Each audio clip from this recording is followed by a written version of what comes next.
Distribuição Europa Filmes do Brasil. Versão brasileira Lipsin, São Paulo.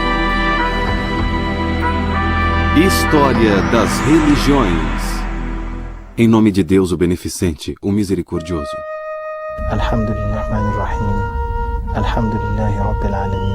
Islamismo.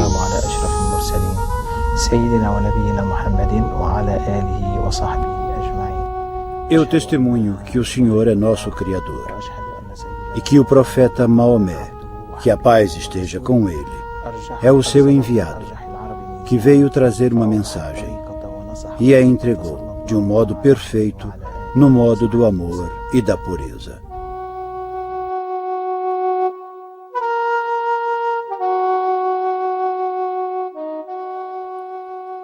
Na Arábia Ocidental, pouco depois do início do século VII, nasceu um movimento religioso que mudaria a história do mundo.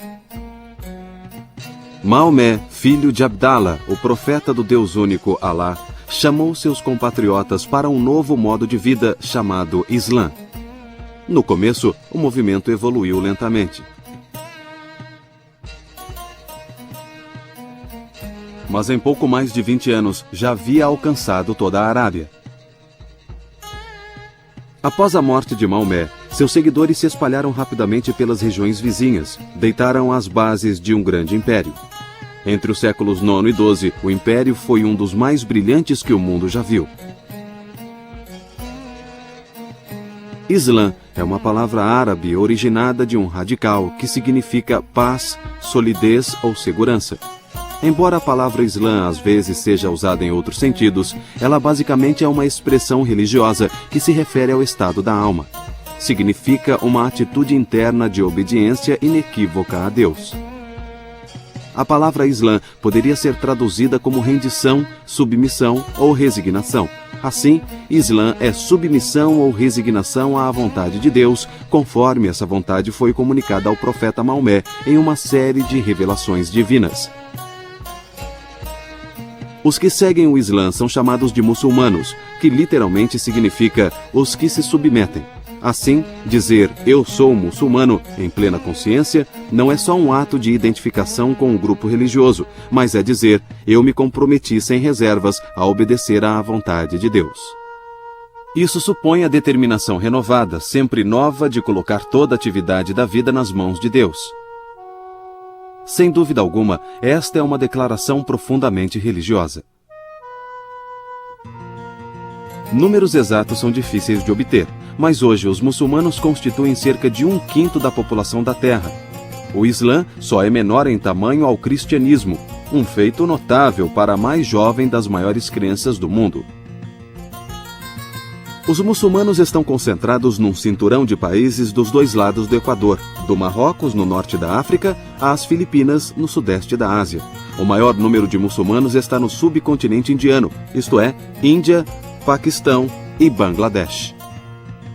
No entanto, a nação com o maior número de muçulmanos é a República da Indonésia, onde mais de 100 milhões de pessoas, mais de 90% da população, professam a fé islâmica. É comum referir-se ao Oriente Médio, sobretudo aos Estados Árabes e ao Irã, como o coração do Islã. A história da comunidade islâmica começou ali e, atualmente, a maioria da sua população é muçulmana. Mas no século XX, a vasta maioria dos muçulmanos vivia no sul e sudeste asiático, dentro ou ao leste do Paquistão. Recentemente, o Islã também se tornou uma presença marcante na Europa Ocidental e nos Estados Unidos. O Islã está muito vivo atualmente. É uma poderosa força no mundo.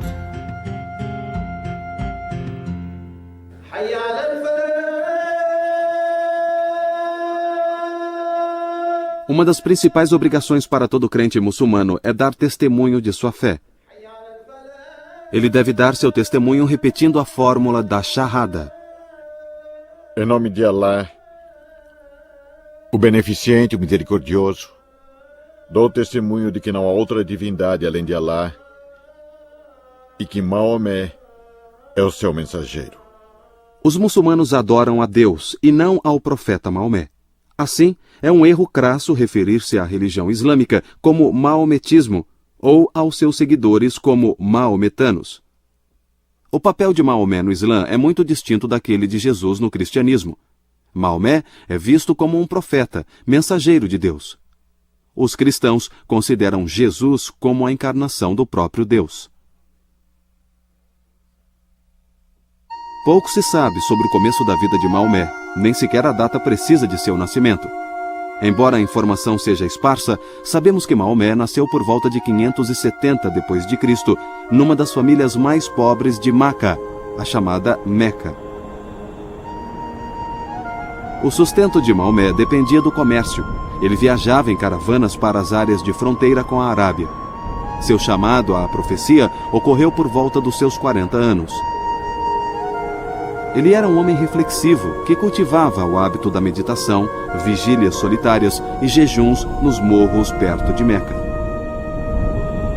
Ele começou a pregar depois de receber uma revelação, segundo se descreve num capítulo do Alcorão chamado O Encoberto. Os primeiros versos rezam: Ó tu, envolto em teu manto, levanta e avisa. A teu Senhor glorifica, a teu manto purifica. A tradição diz que quando Maomé recebeu as revelações, ele se aliou de tudo ao seu redor, caindo num transe. Segundo a ortodoxia islâmica, Deus foi o autor das revelações. Maomé as recebeu e o intermediário entre os dois foi um anjo, tradicionalmente identificado como Gabriel. Os árabes pagãos da época de Maomé conheciam e cultuavam várias divindades. Evidências no Alcorão e na poesia dos árabes pré-islâmicos mostram que eles conheciam um Deus superior, a quem denominavam Alá, mas não o veneravam. Deve-se notar que a palavra Alá não é o nome de um Deus. É a palavra árabe que significa Deus. Assim, as revelações de Maomé não proclamavam a existência de uma nova divindade desconhecida dos árabes. O seu propósito era afirmar que Alá é a divindade única e singular. Quando Maomé começou sua missão pública, no início seu sucesso foi pequeno. O número de convertidos era baixo. Dentre eles, não havia nenhum dos notáveis de Meca. Vários aspectos dos ensinamentos de Maomé irritavam bastante os naturais de Meca. Ele zombava dos seus deuses. Mais importante, aceitar a alegação de Maomé de ser um mensageiro de Deus também significaria aceitá-lo como governante de Meca, algo que a oligarquia dos ricos mercadores de Meca não queria. Lá ele encontrou uma oposição muito forte, até de sua própria família e tribo, que derivava o seu poder do fato de haver ídolos na Kaaba, o templo primordial erigido por Abraão com base no que cremos ter sido construído por Adão quando Deus criou o homem. Portanto, a missão do Islã, que era da unidade divina em oposição a toda a idolatria, colidiu com as mesmas bases do poder da família da tribo Coraishita, que era a tribo do próprio profeta. Em 621, Maomé passou a comercializar com alguns cidadãos de Yatrib, um oásis a cerca de 160 quilômetros ao norte de Meca. Cerca de 70 seguidores logo se mudaram para Yatrib e 1 ano depois, Maomé o seguiu. A migração de Meca para Yatrib ficou conhecida como Égira. A cidade de Yatrib passou a se chamar Medina al-Nabi, a cidade do profeta, ou simplesmente Al-Medina, a cidade. Essa mudança marcou uma virada radical na vida do profeta. Seus ensinamentos foram postos em prática comunitária. A data da Égira também marca o início do calendário islâmico, que é baseado nos ciclos da lua. Uma vez estabelecido em Medina, Maomé voltou sua atenção para o exterior, sobretudo aos seus antigos inimigos, os de Meca. Através de uma série de alianças e ações militares, ele ganhou influência entre as tribos das regiões perto de Medina. Então, ele passou a interceptar as caravanas de Meca, que eram o sangue vital daquela cidade. Num pequeno local que fica a sudoeste da atual cidade de Medina, chamado Badar, uma pequena vila, os mecanos trouxeram uma grande força militar com a caravana e seguiu-se uma batalha entre um exército bem menor de muçulmanos de cerca de 300 homens e um exército bem maior de Meca. Mas o exército de Meca foi derrotado de maneira esmagadora e muitos deles morreram. O número de baixas entre os muçulmanos foi pequeno. Se os mecanos tivessem vencido, teria sido o fim do Islã. O poder de Maomé cresceu até ele conseguir tomar sua cidade natal de Meca em 630, sem luta. Ele tratou a cidade e seus habitantes com bondade. Do grande santuário de Meca, a Kaaba, foram retirados os deuses e associações politeístas, e ela se tornou o centro da devoção religiosa muçulmana.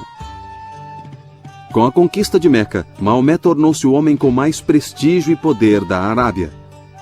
Mas, em 632, apenas 2 anos após a conquista de Meca, Maomé morreu, aos 62 anos, depois de uma breve doença.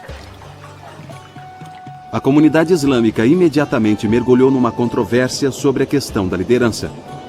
Ela foi salva da desintegração quando um grupo de companheiros próximos do profeta decidiu aclamar o ancião Abu Bakr como líder da comunidade. Assim, Abu Bakr foi o primeiro califa ou sucessor do profeta. Ele e os 3 sucessores seguintes de Maomé reinaram numa sucessão que é chamada de califado, corretamente guiado. Maomé tinha unido toda a Península Arábica sob o seu domínio, algo jamais feito antes. Sua gestão estabelecera as bases de um império brilhante, cuja glória completa se daria ao longo dos 4 séculos seguintes. Mas a maior contribuição de Maomé foi o ensinamento religioso que está na base de todo o resto. Ele trouxe uma visão de mundo totalmente nova, de onde surgiu uma das tradições espirituais mais ricas e dinâmicas da história. Para os muçulmanos, profecia é o meio pelo qual Deus comunicou sua vontade e orientação à humanidade ao longo das eras. A tradição islâmica diz, de modo diverso, que 8.000, 124.000 ou até mesmo 240.000 profetas apareceram na história. O Islã reconhece alguns dos profetas mencionados na Bíblia, como Abraão, Moisés, Davi e Jesus. Os muçulmanos acreditam que Deus enviou muitos livros no passado, alguns conhecidos, outros não.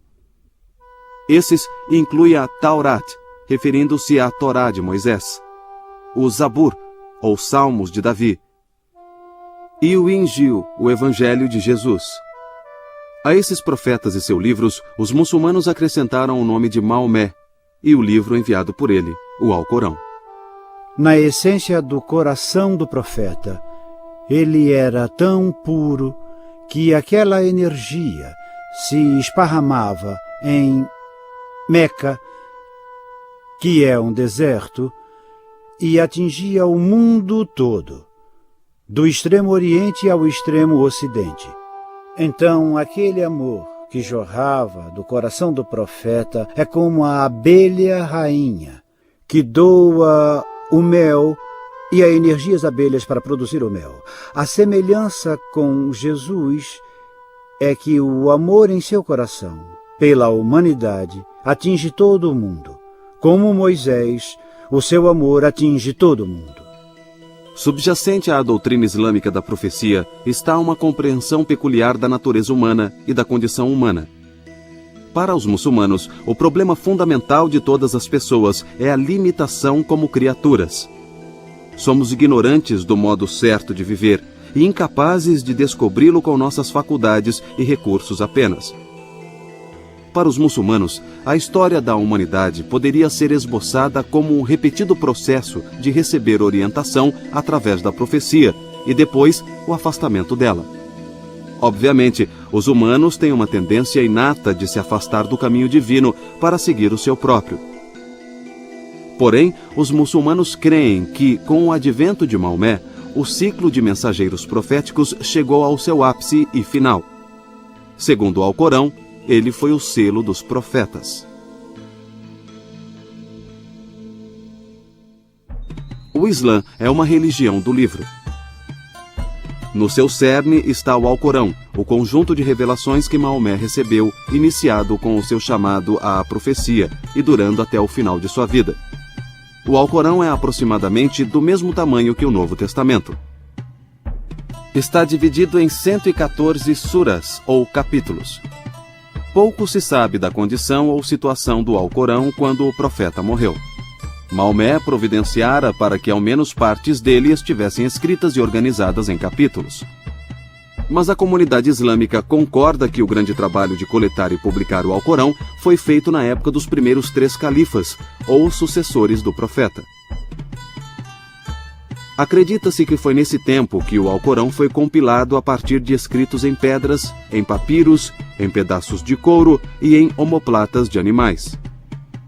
O Alcorão também foi compilado a partir do coração dos homens, ou seja, de suas memórias. Os muçulmanos em geral concordam que o Alcorão, como o conhecemos, foi compilado sob o patrocínio do terceiro califa, Uthman. Os muçulmanos ortodoxos acreditam que desde o dia em que foi compilado, o Alcorão osmânico foi preservado de mudanças, distorções ou erros até o último sinal de pontuação. Já que os muçulmanos acreditam vivamente que o Alcorão é a própria palavra de Deus, eles resistem a traduzi-lo. Quando o Alcorão é traduzido, sobretudo para as línguas do mundo muçulmano, como o persa ou o turco, é comum imprimir o texto árabe junto com a tradução. Todos podem entender a beleza do texto do Alcorão. O árabe corânico se tornou o critério para o árabe perfeito, o modelo supremo da língua desde que o Alcorão foi revelado. Assim, em vastas regiões do mundo islâmico, para 1.200.000.000 de muçulmanos, não há ninguém que não aprecie a beleza da língua árabe do Alcorão, mesmo que não entendam as palavras. Os muçulmanos tratam o Alcorão com extremo zelo e reverência. Ele nunca é posto no chão e nunca pode tocar uma substância suja. A reverência ao Alcorão também levou ao embelezamento do texto através de uma linda e refinada caligrafia, uma forma de arte que exalta a escritura de um modo direito. O Alcorão descreve Deus como possuidor de inúmeros atributos, incluindo o conhecimento, poder, vida, audição, visão, vontade, etc. Uma lista dessas 99 qualidades, chamada de Os Mais Belos Nomes, foi compilada a partir do Alcorão.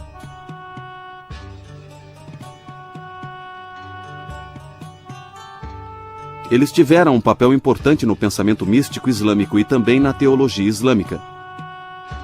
Os muçulmanos afirmam que o Alcorão terreno veio de um livro celeste que sempre esteve com Deus e que contém a fala de Deus. Este livro celeste é mencionado em trechos do próprio Alcorão, onde é chamado de Mãe do Livro, uma tábua bem guardada ou uma tábua oculta que só os puros podem tocar. Todas as revelações enviadas aos profetas anteriores, como as que foram enviadas a Maomé, teriam origem nesse livro celeste. Como o Alcorão é considerado a fala de Deus, todo aspecto dele é sagrado. Isso inclui não só o que ele diz, mas até mesmo o som das palavras. A palavra Alcorão significa algo para ser lido ou recitado. Ninguém deveria tocar o Alcorão ou recitar seus versos, exceto num estado de pureza ritual e com sérias intenções. Pegar, ler ou recitar o Alcorão, ou ouvi-lo ser recitado, é postar-se na presença do divino. Também se dá grande atenção e importância à recitação do Alcorão da forma correta. Nas revelações, o profeta foi comandado a recitá-lo de uma forma extremamente bela e convincente.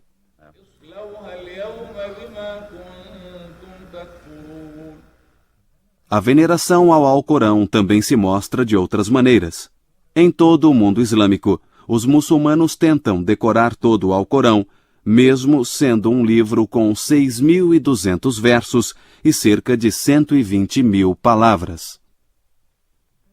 Saber o Alcorão de cor é um ato de devoção de grande mérito. Com efeito, é absorver o Alcorão em si mesmo, fazendo da palavra divina uma parte de si mesmo.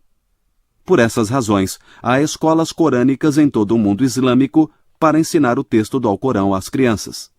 O Alcorão é a autoridade fundamental para os muçulmanos em todas as questões da religião e da lei.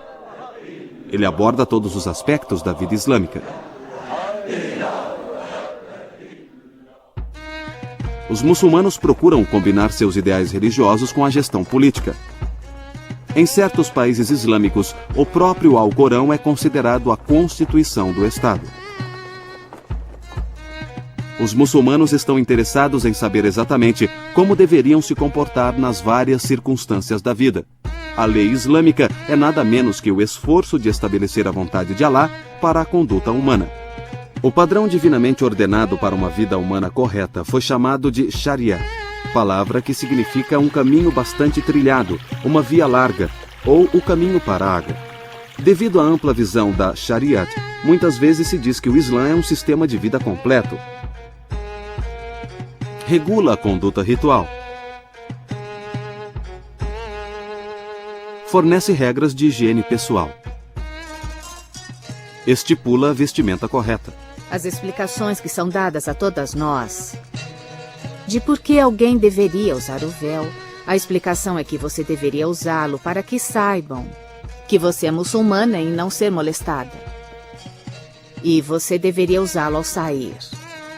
Mas a nossa organização não enfatiza o uso do véu e nós nem discutimos isso em nossas conferências e reuniões porque consideramos que é uma escolha pessoal entre a mulher e Deus e a opção de se cobrir é só dela. Ninguém deveria forçá-la a se cobrir ou a não se cobrir. Devido ao seu amplo escopo, a Shariat seria mais adequadamente chamada de código moral do que de lei, e ela governa até o que poderia ser considerado como boas maneiras ou etiqueta. Você tem que tolerar as pessoas, ser paciente com elas, ser uma pessoa amável, amar todo mundo, sem discriminação, sem racismo, sem maus modos, sem mau caratismo. E o que você aplicar e ensinar aos outros, você deve aplicar antes a si mesmo. A lei islâmica classifica os atos humanos em 5 categorias. Numa posição central, há inúmeras atividades que são moralmente neutras. Os atos nessa categoria não são nem obrigatórios nem proibidos. São simplesmente admissíveis. Outros atos são recomendados, mas não são obrigatórios. Uma terceira categoria descreve atos obrigatórios como a prece ritual ou o pagamento de esmolas. Do lado negativo, há uma categoria de atos que são reprovados, porém lícitos. Segundo uma tradição do profeta, o mais repulsivo desses atos reprovados é o divórcio. Embora, ironicamente, o divórcio seja relativamente fácil de obter na lei islâmica. Uma quinta categoria de atos é totalmente proibida, como beber vinho ou comer carne suína. Diferentemente da tradição jurídica ocidental, a lei islâmica se baseia na escritura. Nos países ocidentais modernos, a lei é primordialmente responsabilidade do Estado e há limites territoriais à sua jurisdição. Em contraste, a Shariat constrange o indivíduo muçulmano sem envolver o Estado em muitas áreas e não tem limites territoriais. Não existe nenhum grupo ou estrutura eclesiástica muçulmana com autoridade para definir dogmas. Para os muçulmanos, o consenso da comunidade é uma das fontes da lei. Os muçulmanos estão sob a vontade divina onde quer que estejam, mas os deveres são diferentes sob governos muçulmanos e governos não muçulmanos.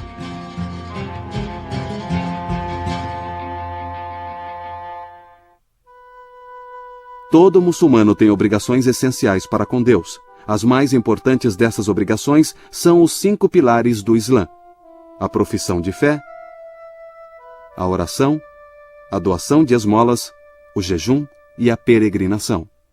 Todo muçulmano deve professar a sua fé recitando a Shahada, uma fórmula breve, porém precisa, de prestar testemunho.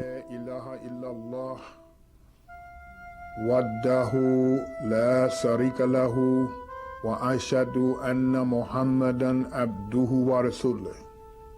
Eu testemunho que o Senhor é o nosso Criador e que o profeta Maomé, que a paz esteja com ele, é o seu enviado, que veio trazer uma mensagem e a entregou de um modo perfeito, no modo do amor e da pureza. Todo recém-convertido ao Islã deve professar sua fé na presença de testemunhas, e a profissão ou confissão pública é repetida várias vezes ao dia nas orações rituais. A oração é o segundo pilar. A prece islâmica é feita 5 vezes por dia. Antes da aurora, ao meio-dia, à tarde, no crepúsculo e ao cair da noite. A prece pode ser feita em qualquer local limpo privadamente ou em companhia de outros. Os horários das preces são marcados pelo chamado do muezim, do minarete de uma mesquita. Esses cantos assombrosamente belos são familiares a todo visitante às terras orientais. Antes de começar a rezar, o devoto deve estar num estado de pureza ritual. Preparativos para a reza incluem abluções e a intenção de rezar.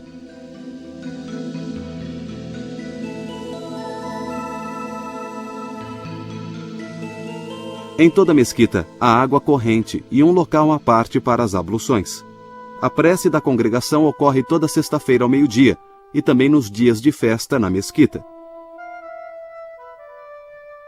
A oração sempre é feita em direção à Meca e ao seu grande santuário, a Kaaba.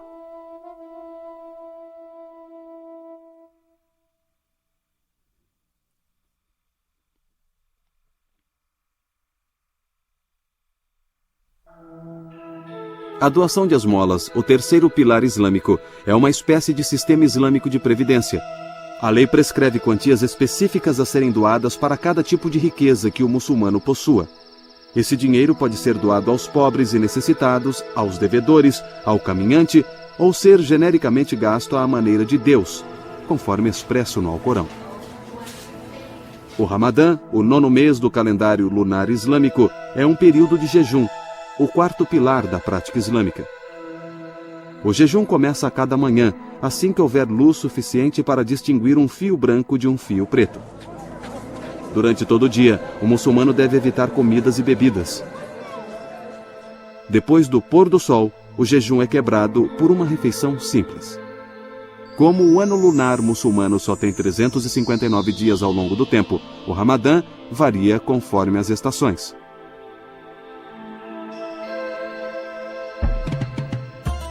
O período de jejum termina com um dos maiores festivais religiosos do ano islâmico, o Eid al-Fitr, que celebra o final do jejum. Durante o festival, é costume usar roupas novas, visitar os amigos e dar presentes.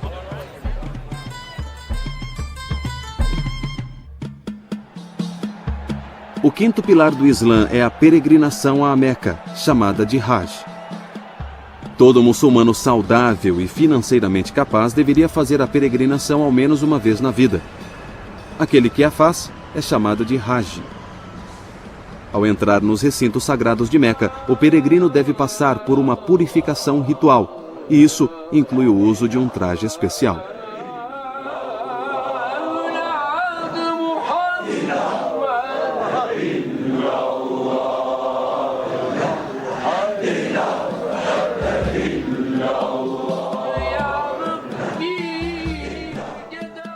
Antes de tudo, ao ir para lá, homens e mulheres devem se vestir de branco, de um modo simples.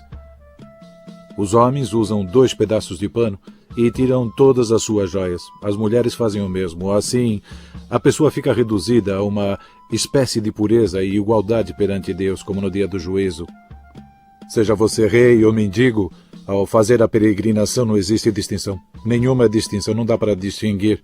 E o tecido branco que é usado, em geral, é costurado e usado como sudário quando a pessoa morre. Só para lhe dar uma ideia, eu os vi à frente quando eu fazia a circundação da Kaaba, que é feita em sentido anti-horário, o que sugere e estabelece que tempo e espaço são de nenhuma consequência, pois você está indo em sentido anti-horário e isso indica que o tempo é só uma criação, que ele não é real.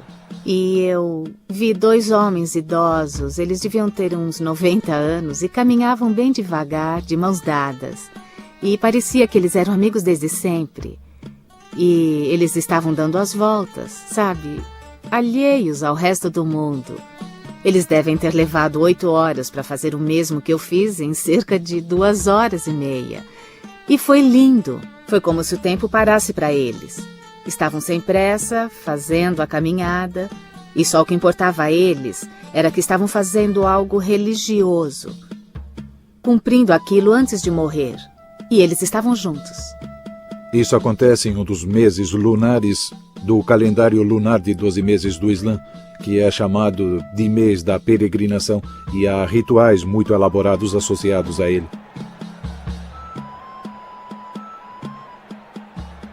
Certos movimentos e sacrifícios que representam o sacrifício de um animal. Dá-se comida aos pobres. Isso simboliza o fato de que sacrifícios têm sua própria alma perante Deus. Em toda parte, os muçulmanos fazem um sacrifício nessa época, chamado de Festival do Sacrifício, e esta é uma das celebrações religiosas mais significativas que pontuam o ano islâmico. Um evento culminante é prostrar-se na presença de Deus na planície de Arafá, local onde o profeta fez o seu sermão de despedida.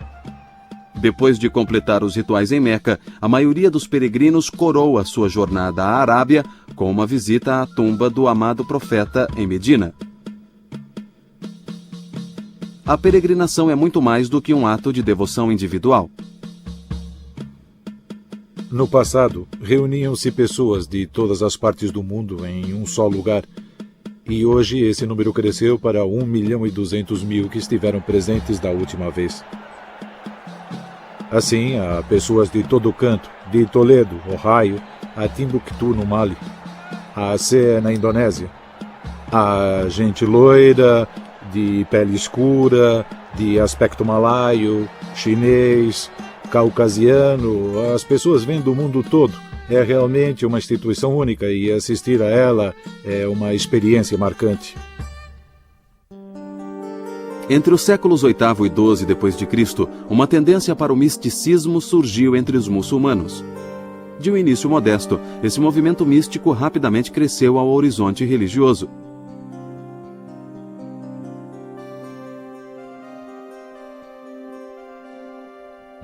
Místicos de todas as religiões dizem que estão preocupados com algo indescritível, que não pode ser adequadamente expresso em palavras.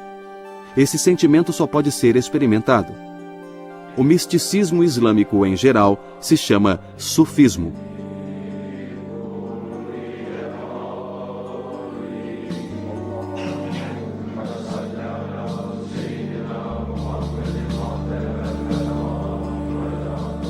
Adorar a Deus como se você o estivesse vendo. Se não estiver vendo, Ele está vendo você. E então é daí que vem o sufismo. Em árabe dizemos tasawuf, significa pureza do coração. Então tasawuf em árabe quer dizer muito cristalino como água, muito transparente. Há muitos elementos místicos na tradição islâmica que contribuíram para a ascensão do sufismo. Alguns são encontrados na vida do próprio profeta. Maomé cultivava o hábito de jejuar, meditar e orar em suas vigílias noturnas, e viveu uma vida de rígida disciplina. O Alcorão também é rico em elementos que convidam a uma interpretação mística, mesmo numa primeira leitura. Um verso enfatiza a penetrante presença divina, um princípio básico do misticismo. Lembre-se de Deus, sempre.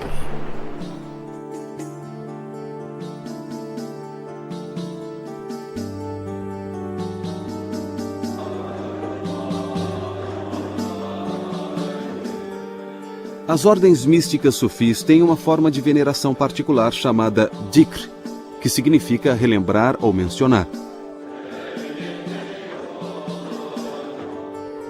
Nessa cerimônia, os sufis repetem o nome divino ou outras fórmulas.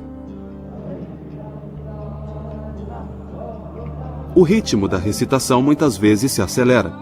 São usados métodos de controle respiratório como em algumas outras religiões.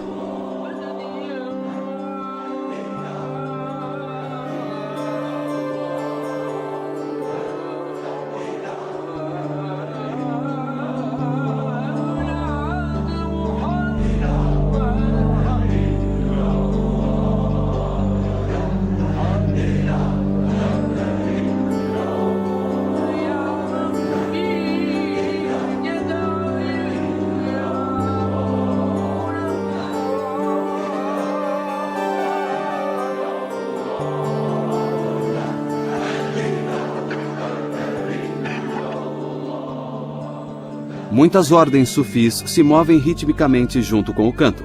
Uma ordem, os famosos derviches girantes da Turquia, utiliza uma dança séria e estilizada acompanhada de música. O dhikr sufi é assim um meio de atingir o êxtase. Sua finalidade é elevar o devoto para além de si mesmo, para que ele possa se perder na contemplação de Deus. Muitos místicos, ironicamente, tentaram descrever a busca mística e a forma misteriosa de unir-se a Deus. Ao longo dos séculos, uma enorme literatura de escritos sufis se dedicou a explicar o caminho místico. Então, você encontrará muitas poesias e muitos livros sufis que exprimem como você pode se purificar em suas orações diárias, em seu jejum. Você pode jejuar e ainda assim trair. Você pode rezar e ainda assim enganar. Você pode fazer qualquer coisa e ainda assim pode mentir. Mas quando você alcança um estado de pureza e sabe que Deus o está vendo, foi o que chamei de estado de excelência, de perfeição, o último estágio, então você não pode enganar. Você sabe que Deus o está vendo. Como é que vou rezar e entrar na presença divina se estou traindo e mentindo? É aí que entra o sufismo, e ele está enraizado na maioria dos ditos do profeta e do sagrado Alcorão. Confrarias sufis distintas surgiram durante o século XII. Os sufis podiam ser encontrados em todos os níveis da sociedade, inclusive entre governantes, as elites religiosas e o povo comum. Cada uma das muitas centenas de confrarias leva o nome de uma grande figura sufi. As biografias dos santos estão repletas de histórias, mostrando seu domínio sobre as forças da natureza e sua penetração nas verdades ocultas das coisas. O poder associado com um santo não termina com sua morte. O costume muçulmano é construir tumbas lindamente decoradas para os grandes santos. Levas de fiéis vêm em peregrinações a essas tumbas. Como um organismo vivo, o Islã continua a evoluir e se desenvolver à medida que cada geração de muçulmanos reinterpreta seu legado. Mesmo em séculos recentes, novas seitas continuaram a aparecer. Pastor Luiz Farrakhan. Estou registrando o meu voto porque eu pretendo, com a ajuda de Deus Onipotente, virar os Estados Unidos totalmente de ponta cabeça. Algumas dessas são variações da fé islâmica e outras romperam com a tradição islâmica de onde provieram.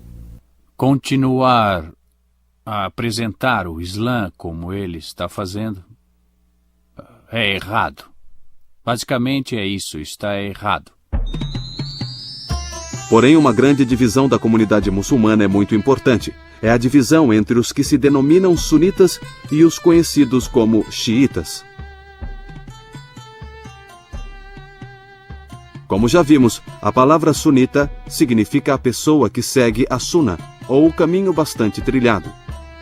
Os sunitas referem-se a si mesmos como o povo do modo estabelecido na comunidade. Mais de 85% dos muçulmanos do mundo são sunitas, e talvez por essa razão, sua visão do Islã às vezes é chamada de ortodoxia. Não existe desacordo entre muçulmanos sunitas e xiitas sobre as doutrinas básicas do Islã. Todos pregam a unidade de Deus e que o Alcorão é incriado. A divisão entre muçulmanos sunitas e xiitas surgiu de lutas pela liderança após a morte de Maomé. A palavra Shia significa adepto de, partidário de, e o de é de Ali, o genro e primo do profeta. Surgiu a questão de quem deveria representar o profeta como dirigente da comunidade islâmica após a sua morte. A maioria considerou Abu Bakr, o venerável amigo do profeta, 2 anos mais velho que ele, e o primeiro homem adulto a abraçar o Islã, para ser o sucessor. Os líderes da comunidade se reuniram e o elegeram. Uma minoria acreditava que o profeta já tinha designado Ali, que tinha 12, 13 anos quando o profeta recebeu a mensagem do Islã e também é considerado como a primeira pessoa a ter abraçado o Islã, mas como um menino. Os xiitas acreditam que Deus jamais deixará o mundo ficar sem um guia espiritual infalível. Assim como Maomé interpretou a revelação para sua geração, eles acreditam que um intérprete e um guia com autoridade é necessário para as gerações posteriores. Já houve 12 desses guias espirituais ou imãs. Acredita-se que o último deles ainda esteja vivo no mundo, embora oculto da visão dos homens. O Islã ensina que os fiéis deveriam alcançar a recompensa por sua submissão a Deus, tanto neste mundo quanto no além. Mas os muçulmanos acharam difícil reconciliar este ensinamento com o que aconteceu. Só no século XVII, os muçulmanos contavam 3 grandes dinastias.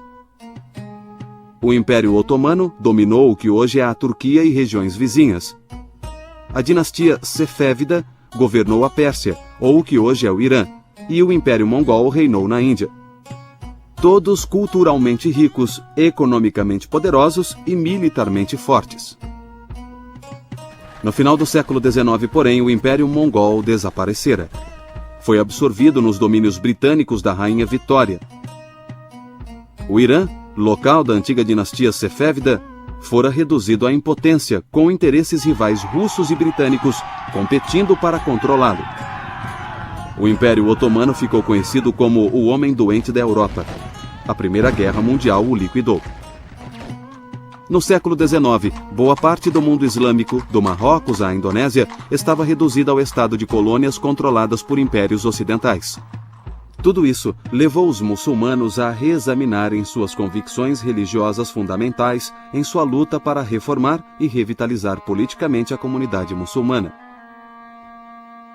Vários fatores em anos recentes se combinaram para reassegurar aos muçulmanos que seu feito continuava no caminho certo. Um foi o colapso do colonialismo, que permitiu aos povos muçulmanos romper com a opressão política europeia. Sobretudo depois da Segunda Guerra, um país muçulmano após outro declarou sua independência e afirmou sua soberania nacional. Os Estados muçulmanos formam hoje um bloco poderoso na ONU e têm grande influência nos assuntos internacionais. Outro fator é a aquisição de grande riqueza pelos países muçulmanos com grandes reservas de petróleo. Eles emergiram como importantes atores no palco mundial. O Islã vem crescendo em parte devido ao aumento natural da população nos países muçulmanos, mas há outros fatores. Um deles é a adaptabilidade do ensinamento islâmico aos costumes locais e, portanto, a novas regiões. Outro é o ensinamento igualitário do Islã. Todos recebem uma acolhida calorosa na comunidade muçulmana, qualquer que seja sua raça, posição social ou origem. A partir disso, surgiu uma consciência renovada do Islã. Houve uma afirmação forte de seu significado, não apenas para as populações muçulmanas, mas para todo o mundo, em toda parte. Os muçulmanos se voltam mais e mais para os valores de sua tradição. No passado, sua devoção ao Islã parece ter levado a comunidade ao ápice de seu poder e criatividade cultural. Muitos muçulmanos acreditam que para haver salvação no presente, ela deve se basear no retorno às fontes daquela força original.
A maioria dos muçulmanos busca uma vida de paz e reverência em obediência a Deus.